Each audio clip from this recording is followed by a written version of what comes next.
நிலா வந்து பூஜை பரிகாரம்லாம் நான் பண்ணுறேன் அப்படின்ற மாதிரி தைரியமாக சொல்லிட்டு வந்துட்டாங்க. ஆனால் அங்கே இருக்கிற ஐயர் என்ன சொல்கிறாங்க அப்படின்னா, என்ன பரிகாரம் அப்படின்னு சொல்லிட்டு கேட்கும்போது பார்த்தா, தீச்சட்டி எடுத்துகிட்டு வரணும் அப்படின்னு சொல்லிட்டு நிலா அதை பார்த்துட்டு பயங்கரமாக பயந்துடுறாங்க. அதுக்கப்புறமா நம்ம சேரன், சோழன், பாண்டியன், பல்லவன் 4 பேருமே என்ன சொல்கிறாங்கன்னா, அப்படிலாம் நீங்கள் எடுக்க வேண்டாம். நீ ரொம்ப பயந்துட்டுலாம் பண்ண வேண்டாம்.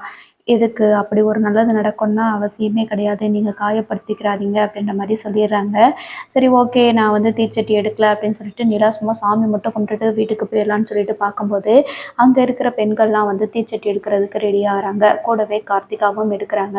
உங்களுக்கு கை சுடாதா அப்படின்னு நிலா கேட்கும்போது என்ன சொல்றாங்கன்னா, இல்ல நம்ம குடும்பத்துக்காக எவ்வளோ நாளும் தாங்கிக்கலாம்னு சொல்றது. இந்த விஷயங்கள் எல்லாத்தையுமே நிலா வந்து யோசிச்சு பார்த்துட்டே இருக்கிறாங்க.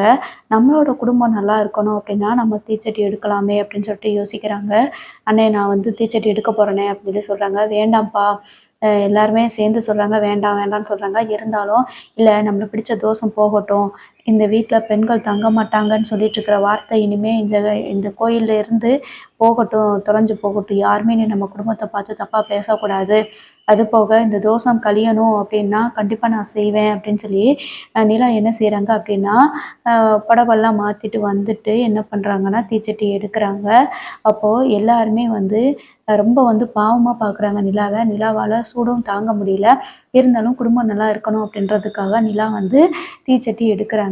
இத பார்த்துட்டு இருந்த நடேசன் வந்து, நம்ம மருமக நம்ம குடும்பம் நல்லா இருக்கணும் அப்படின்றதுக்காக தானே தீச்சட்டி எடுக்கிறா. கண்டிப்பா நம்ம மருமக நம்ம கூட தான் இருப்பா. சோழனோட ஒய்ஃபா எப்பயும் இருப்பா அப்படின்னு சொல்லி நினைக்கிறாங்க.